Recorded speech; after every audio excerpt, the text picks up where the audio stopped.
സദാശിവസമാരംഭാം ശങ്കരാചാര്യമധ്യമാം അസ്മദാചാര്യപര്യന്താം വന്ദേ ഗുരുപരമ്പരാം.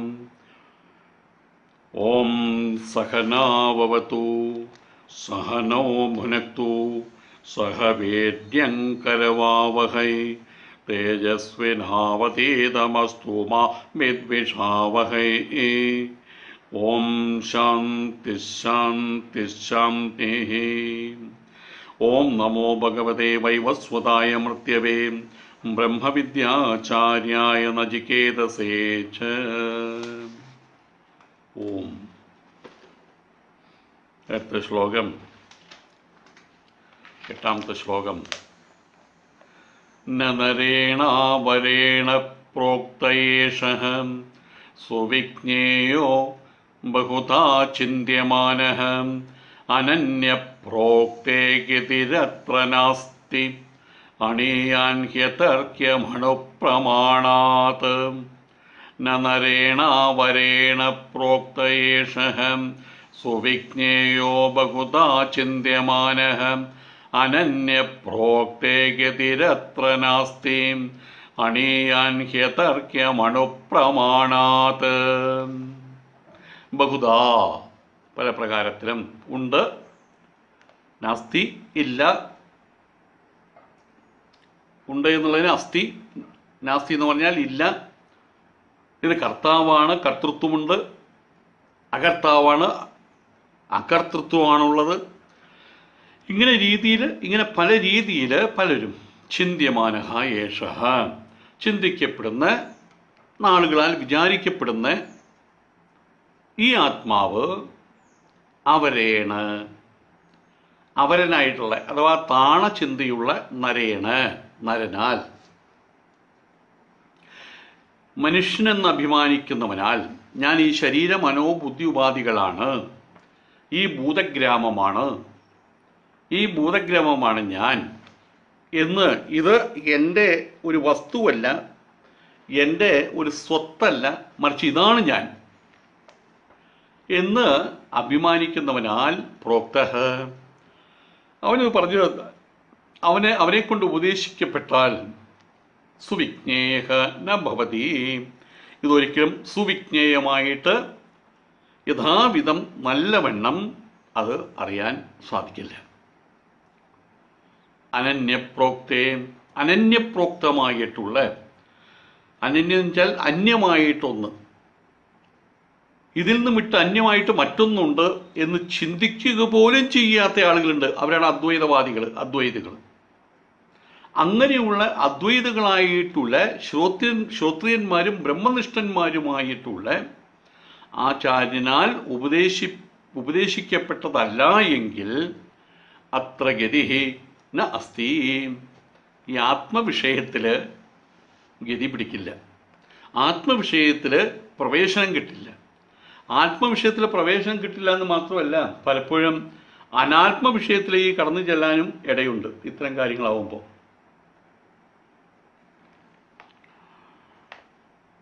ഹേ, എന്തുകൊണ്ടെന്നാൽ അണുപ്രമാണാത് അണീയാൻ, അണുപ്രമാണത്തേക്കാൾ അധികം അണുതമമായിട്ടുള്ള ആ ആത്മാവ് അതർക്യം, തർക്കം കൊണ്ട് മനസ്സിലാക്കാൻ കഴിയാത്തതാണ്. അതുകൊണ്ടാണ് പറയുന്നത്, അനന്യമായിട്ട് മറ്റൊരു വസ്തുവുണ്ട് എന്ന് ചിന്തിക്കുന്ന ആചാര്യൻ,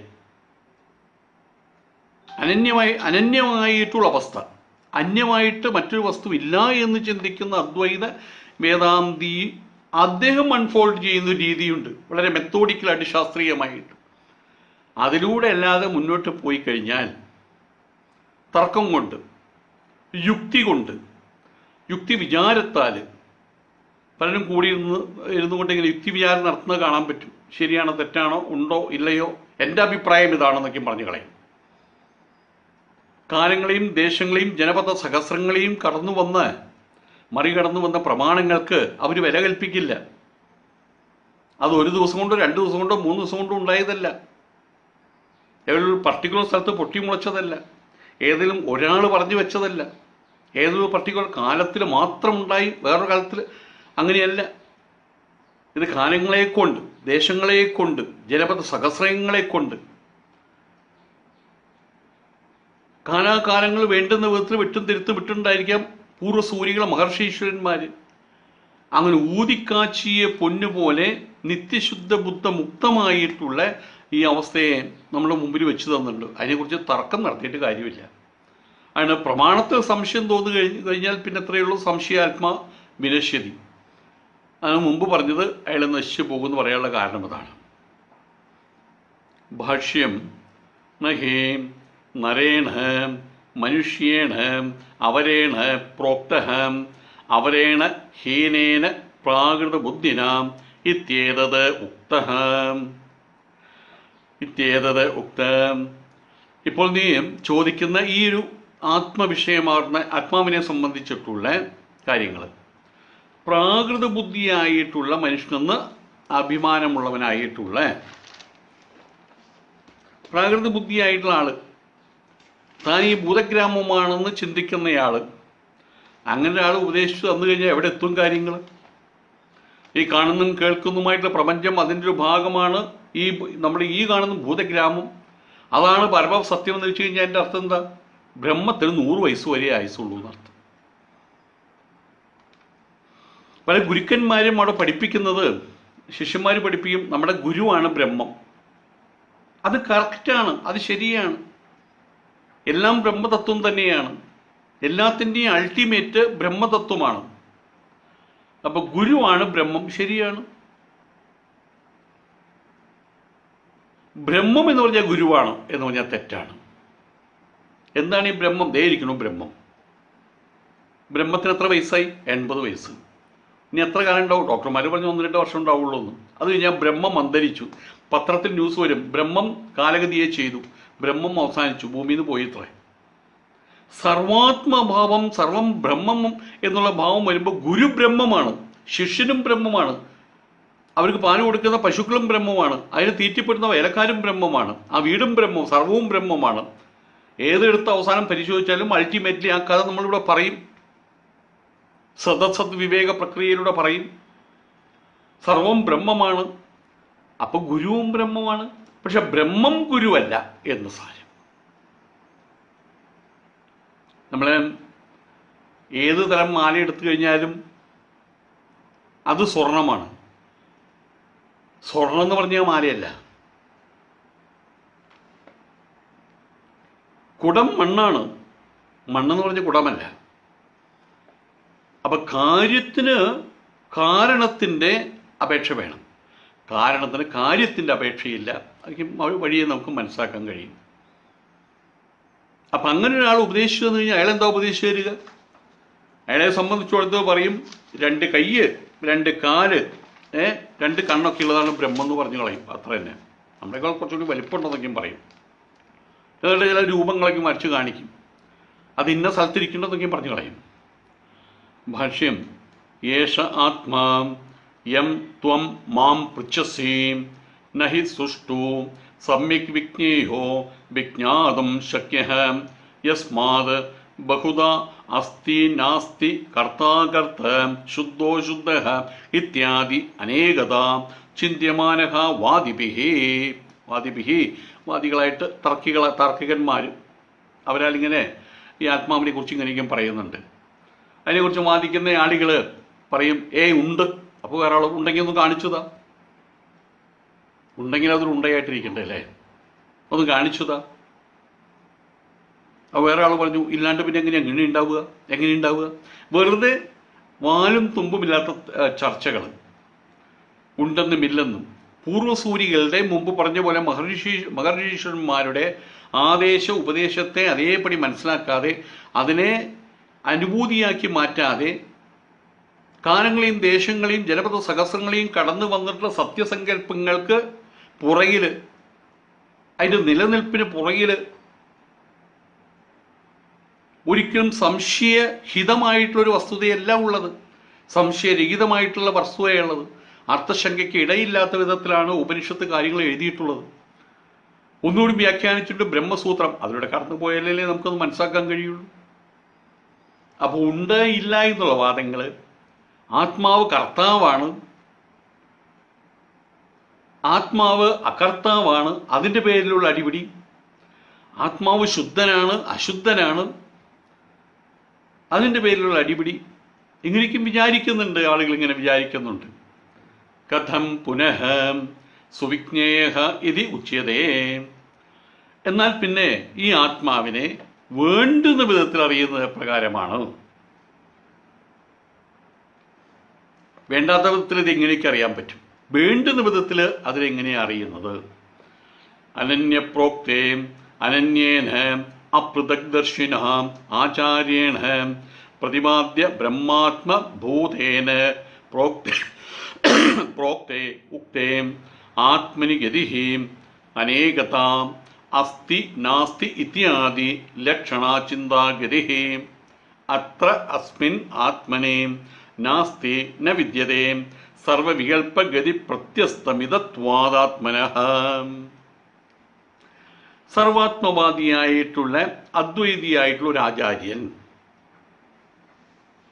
അങ്ങനെയുള്ളൊരു ആചാര്യനാൽ, അപൃഥഗ്ദർശിയായിട്ടുള്ളൊരു ആചാര്യനാൽ, അപൃഥക് എന്ന് പറഞ്ഞാൽ അത് വേറെ ഇത് വേറെ, രണ്ടെന്ന ഭാവം ബഹുഭാവങ്ങളിൽ, ഭാവങ്ങളുടെ ധാരാളിത്വം. ഇതാണ് ഒറിജിനൽ ബ്രഹ്മം, അത് ഡ്യൂപ്ലിക്കേറ്റ് ബ്രഹ്മമാണ്. ബ്രഹ്മം രണ്ടുണ്ട്, ആ തരത്തിലുള്ള ബ്രഹ്മമുണ്ട്, ഈ തരത്തിലുള്ള ബ്രഹ്മമുണ്ട്.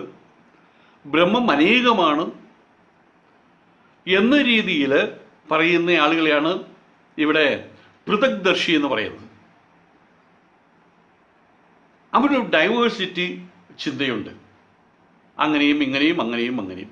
മനുഷ്യരൂപം അങ്ങനെയല്ലേ? ഒരു കലാകാരൻ അയാൾ ഉയരം കൂടിയവനാണ്, സുന്ദരനാണ്.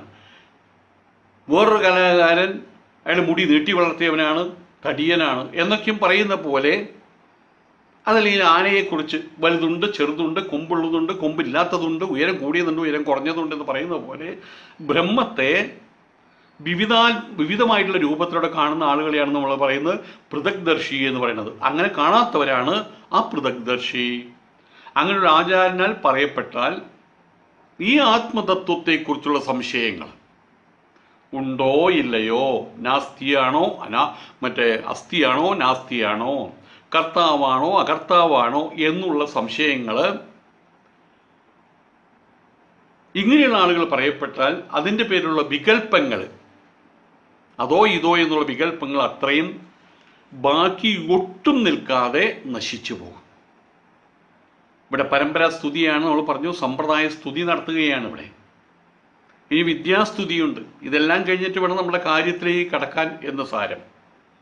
അഥവാ സ്വാത്മബോധേന അനന്യസ്മിൻ ആത്മനി പ്രോക്തേ അനന്യപ്രോക്തേ ഗതിഃ അത്ര അന്യാവഗതിഃ നാസ്തി ജ്ഞേയസ്യ അന്യസ്യ അഭാവാത്. അഥവാ ഇനി അനന്യപ്രോക്ത എന്നുള്ളതിൽ മറ്റൊരു തരത്തിൽ അർത്ഥമെടുക്കാം. അനന്യമായിട്ട് പ്രോക്തമായ എന്ന്. അനന്യം എന്ന് പറഞ്ഞാൽ അന്യം അല്ലാത്തത്, തൻ്റെ ആത്മാവ് തന്നെയായിട്ടുള്ളത്, അതിന് അന്യമായിട്ട് മറ്റൊന്നില്ല. ഇതും അതും ഒന്ന് തന്നെയാണ്. തത് ത്വം അസി, ദാറ്റ് ദൗ ആർട്ട്, മനോബുദ്ധി അഹങ്കാര ചിത്താനിനാഹം നജ ശ്രോത്ര ജിഹ്വേ നജഗ്രാണ നേത്രേ നജവ്യോമ ഭൂമിർന തേജോന വായു ചിദാനന്ദരൂപ ശിവോഹം ശിവോഹം. I am the same Shiva. അതും ഇതും തമ്മിൽ യാതൊരു വ്യത്യാസമില്ല. No difference between this and that. അതാണ് അനന്യമായിട്ട് പ്രോക്തമായിട്ടുള്ളതെന്ന് പറയുന്നത്. അതിനുള്ള ഗതി, അവഗതി, മറ്റുള്ളതിനെക്കുറിച്ചുള്ള അറിവുകൾ, തൻ്റെ ആത്മാവ് തന്നെയാണ് സർവവും എന്ന് പറയപ്പെട്ടാൽ പിന്നെ മറ്റുള്ള ഗതികൾ പിന്നെ അവിടെ ഉണ്ടാവുന്നില്ല. മറ്റുള്ളതിനെക്കുറിച്ചുള്ള ജ്ഞാനം അങ്ങനെ ഒന്നില്ലാത്തതുകൊണ്ട് മറ്റുള്ളതിനെക്കുറിച്ചുള്ളൊരു ജ്ഞാനത്തെക്കുറിച്ചുള്ള ചിന്തകൾ അങ്ങനത് പിന്നെ ഉണ്ടാവുന്നില്ല. ഒരു കലത്തിൽ നിന്നൊരു വറ്റെടുത്ത് അത് ടേസ്റ്റ് ചെയ്താൽ പിന്നൊരു വറ്റ് ടേസ്റ്റ് ചെയ്യേണ്ട ആവശ്യമില്ല. ഒരു വറ്റെടുത്തിട്ട് നമ്മളതിൻ്റെ വേവ് നോക്കിക്കഴിഞ്ഞാൽ പിന്നൊരു വറ്റിൻ്റെ വേവ് നോക്കേണ്ട ആവശ്യമില്ല. ഈ കാണുന്ന പ്രപഞ്ചം ഇനി ചന്ദ്രനിൽ പോയാൽ ചന്ദ്രനിലെ മണ്ണ് എടുത്തു കഴിഞ്ഞാലും അതിനെയും അനലൈസ് ചെയ്ത് കഴിഞ്ഞാൽ അതും ബ്രഹ്മതത്വമാണ്, അത് ബോധസ്വരൂപമാണെന്ന് കാണാൻ കഴിയും. സൂര്യനിലുള്ള പ്ലാസ്മ, അതും ബോധസ്വരൂപമാണ്. അൾട്ടിമേറ്റ്ലി നമുക്കത് കാണാൻ കഴിയും. ആ ബോധസ്വരൂപത്തെയാണ് നമ്മൾ ബ്രഹ്മതത്വം എന്ന് പറയുന്നത്. അതിന് ഏറ്റക്കുറച്ചിലുകൾ ഉണ്ടാവുന്നില്ല, അതിന് വലിപ്പ ചെറുപ്പങ്ങൾ ഉണ്ടാവുന്നില്ല, അത് ജനിക്കുന്നില്ല, മരിക്കുന്നില്ല, എന്നും കോൺസ്റ്റന്റ് ആയിട്ട് ഇവിടെ നിലകൊള്ളുന്നു. ഞാൻ അതുപോലെ തന്നെ അമൃതത്വമുള്ളവനാണെന്നുള്ള ബോധം അത് വന്നു കഴിഞ്ഞാൽ പിന്നെ ഗതി അവസാനിച്ചു. അതാണ് അപഗതി. പിന്നെ മുന്നോട്ടൊരു പോക്കില്ല. ശിവക്ഷേത്രത്തിലെ മറ്റേ പ്രദക്ഷിണം രൂപകൽപ്പന ചെയ്തു വെച്ചിട്ടുള്ള അങ്ങനെയാണ്. പ്രദക്ഷിണ അപ്രദക്ഷിണം, പ്രദക്ഷിണം ചെയ്ത് ജന്മം മുഴുവൻ പ്രദക്ഷിണമാണ്, തേടലാണ്, നടക്കലാണ്. സഞ്ചാരപദയോർ പ്രദക്ഷിണ വിധി, സഞ്ചരിക്കുന്ന മുഴുവൻ പ്രദക്ഷിണമാക്കുകയാണ്. അവസാനം പ്രദക്ഷിണം നടത്തി എന്തായി? ഇനിയും അതിനെക്കുറിച്ചുള്ള അറിവ് കിട്ടി. പ്രദക്ഷിണം എന്ന് പറഞ്ഞു കഴിഞ്ഞാൽ സിനിമാ തിയേറ്ററിലേക്കുള്ള പ്രദക്ഷിണമല്ല, മദ്യശാലയിലേക്കുള്ള പ്രദക്ഷിണമല്ല, അറിവിൻ്റെ കേന്ദ്രങ്ങളിലേക്ക്, തീർത്ഥസ്ഥാനങ്ങളിലേക്ക് ആത്മാന്വേഷകന്മാരുടെ സഞ്ചാരത്തെക്കുറിച്ചാണ് പറയുന്നത്. ആ പ്രദക്ഷിണത്തെക്കുറിച്ചാണ് പറയുന്നത്. അവസാനം കാര്യം മനസ്സിലാക്കി കഴിഞ്ഞാൽ പിന്നെ എവിടേക്കാണ് പോകുന്നത്? അവിടെ സ്റ്റില്ലായി. ഹിമാലയം കയറി എവറസ്റ്റിൻ്റെ മേലെ കയറി കഴിഞ്ഞാൽ പിന്നെ അതിൻ്റെ മേലേക്ക് കയറാൻ പറ്റില്ല, പിന്നെ ഇറക്കമാണുള്ളത്. ആ അറിവ് വെച്ച്, ആ അഭിമാനം വെച്ച് താഴോട്ട് പിന്നെ ഇറക്കമാണ്. ഇതുപോലെ നമ്മളെല്ലാം അറിയുന്നു, ഈ ലോകത്തിൽ ജീവിക്കുന്നു, പരിപൂർണമായിട്ട് അറിയുന്നു, നമ്മൾ താഴോട്ട് ഇറങ്ങി വന്ന് ഈ ലോകത്തിൽ ജീവിക്കുന്നു. അറിഞ്ഞുകൊണ്ട് പിന്നെ കാര്യങ്ങളെ ആചരിക്കുകയാണ് ചെയ്യുന്നത്. അവിടെ ഒരു ഫൂളിഷ്നെസ് ഇല്ല. അവിടെ നമ്മൾ വ്യവഹാരത്തിൽ ഇറങ്ങി വരുന്നുണ്ട്, വ്യവഹാരത്തിലെ സകല കാര്യങ്ങളും ചെയ്യുന്നുണ്ട്, നമ്മൾ ഇടികൂടുന്നുണ്ട്, നമ്മൾ വാഗ്വാദത്തിൽ ഇടപെടുന്നുണ്ട്, അസൂയുണ്ട്, പൗഷന്യം, പോരുണ്ട്. അതെല്ലാം വ്യാവഹാരികം മാത്രം. ഉള്ളിൽ ആ തത്വം ഉറച്ചു നിൽക്കുകയാണ്. അപരോക്ഷാനുഭൂതിയാണ് അങ്ങനെക്കുള്ളത്. ആയതുകൊണ്ട് തന്നെ കൃഷ്ണൻ അതുകൊണ്ടാണ് പറയുന്നത് 3 ലോകത്തിലും എനിക്ക് കർമ്മങ്ങളില്ല. അപ്പം കർമ്മങ്ങൾ കാണിക്കുന്നതോ മാതാമൃതാനന്ദമേ ഈ കർമ്മത്തിൽ വ്യാപൃതയാണ്. ശ്രീ രവിശങ്കർ കർമ്മത്തിൽ അവർ ഇങ്ങനെ മുഴുകി ജീവിക്കണം. ശ്രീ രവിശങ്കർ അങ്ങോട്ട് പോകുന്നു, മാതാമൃതൻ ഇങ്ങോട്ട് പോകുന്നു. പക്ഷെ അവരെ സംബന്ധിച്ചിടത്തോളം അവരുടെ ഉള്ളകങ്ങൾ, അവർ ചെയ്യുന്ന കർമ്മങ്ങൾ, ആ ശരീര മനോബുദ്ധി ഉപാധികളെ ആയുധമാക്കിക്കൊണ്ട് അവർക്ക് ആവശ്യമില്ലാത്ത ആയുധം മറ്റുള്ളവർക്ക് കൊടുക്കുന്നു. എന്താ മക്കളെ ചെയ്തോളൂ എന്ന് പറഞ്ഞിട്ട്. ഉള്ളിലെ ഭാവം നിഷ്ഠയാണ്. ബ്രഹ്മനിഷ്ഠരാണവർ. അവർക്കിനി വേറൊരു ഗതിയില്ല. അപ്പം നമുക്ക് പറയാം ഗതി അടഞ്ഞു. നിർഗതി എന്നുള്ള വാക്ക് നമുക്ക് വേണമെങ്കിൽ പറയാം. ഇവിടെ നിന്ന് പോകുന്ന സമയത്ത് മുമ്പിൽ ഗതിയുണ്ട്. തൃശ്ശൂരിൽ നിന്ന് പോകുന്നു, ഗതി എവിടേക്കാണ്? തിരുവനന്തപുരത്തേക്കാണ് പോകുന്നത്. എവിടേക്കാണ് ഗതി? എറണാകുളം പോകണം. ബസ് കിട്ടി. എറണാകുളം ചെന്നെത്തി ഒരു കാപ്പി ഇതെല്ലാം കുടിച്ച് ഇനിയും ഗതി കെടുക്കുകയാണ്. അടുത്ത ബസ് കിട്ടി ആലപ്പുഴയ്ക്ക് കയറി. അവിടെ ചെന്നിറങ്ങി ടോയ്ലറ്റിലേക്കും പോയി വീണ്ടും ഗതി കെടുക്കുകയാണ്. എത്തേണ്ടടുത്ത് എത്തിയിട്ടില്ല. ആലപ്പുഴയിൽ നിന്ന് കൊല്ലത്തേക്ക് പോയി, കൊല്ലത്തു നിന്നൊരു വണ്ടി കയറി തിരുവനന്തപുരത്തെത്തി. പിന്നെ എവിടേക്കാണ് പോകേണ്ടത്? തിരുവനന്തപുരത്തേക്ക് പോകുന്ന ഒരാൾ തിരുവനന്തപുരത്ത് എത്തിക്കഴിഞ്ഞാൽ പിന്നെ എവിടേക്കാണ് പോകേണ്ടത്? അതാണ് നിർഗതി. പിന്നെ അങ്ങനെ പുതിയ ഗതികളില്ല. അതാണ് പറയുന്നത്, മറ്റുള്ളവരെ കുറിച്ചുള്ള അറിവ്, തൻ്റെ ആത്മാവ് തന്നെയാണ് സർവവും എന്ന് പറയപ്പെട്ടാൽ, എത്തേണ്ടടുത്ത് എത്തിക്കഴിഞ്ഞാൽ പിന്നെ മുന്നോട്ട് അതിന് അങ്ങനെ ഒരു ഗതിയില്ല. മറ്റുള്ളതിനെക്കുറിച്ച് പിന്നെ അന്വേഷിക്കുന്നില്ല. അതുവരെ നമുക്ക് മറ്റുള്ളതിനെക്കുറിച്ചുള്ള ജ്ഞാനം ഉണ്ടാകണം. ഇനി എവിടേക്കാണ് പോകേണ്ടത്? നമ്മൾ ഇവിടെ നിന്ന് എറണാകുളത്ത് പോയിട്ട് എറണാകുളത്ത് പിന്നെ കൊടുങ്ങല്ലൂർ വഴിക്ക് തൃപ്രയാർക്ക് പോയാലോ? അപ്പം അവിടെ ജ്ഞാനം ഉണ്ടാകണം. മുന്നോട്ട് പോകണമെങ്കിൽ ഇനി എവിടേക്കാണ് പോകേണ്ടത്? ഇപ്പോൾ തിരുവനന്തപുരത്ത് എത്തിക്കഴിഞ്ഞാൽ അവിടെ അസ്തമിക്കുകയാണ്. ഇനി എന്താ ചെയ്യേണ്ടതെന്ന് കണ്ട് എത്തിക്കഴിഞ്ഞു. അതാണ് പിന്നെ മറ്റുള്ളതിനെക്കുറിച്ചുള്ള ജ്ഞാനം, ഫർദറായിട്ടുള്ള ഗതിവിഗതികളെക്കുറിച്ചുള്ള ജ്ഞാനം പിന്നെ ഉണ്ടാകുന്നില്ല എന്ന് പറയുന്നത്. ആത്മതത്വം അതുള്ളിൽ ഉറച്ചു കഴിഞ്ഞാൽ. ഓം പൂർണ്ണമദഃ പൂർണ്ണമിദം പൂർണ്ണാത് പൂർണ്ണമുദച്യതേ പൂർണ്ണസ്യ പൂർണ്ണമാദായ പൂർണ്ണമേവാവശിഷ്യതേ. ഓം ശാന്തി. ഓം ശ്രീ ഗുരുഭ്യോ നമഃ. ഹരി ഓം.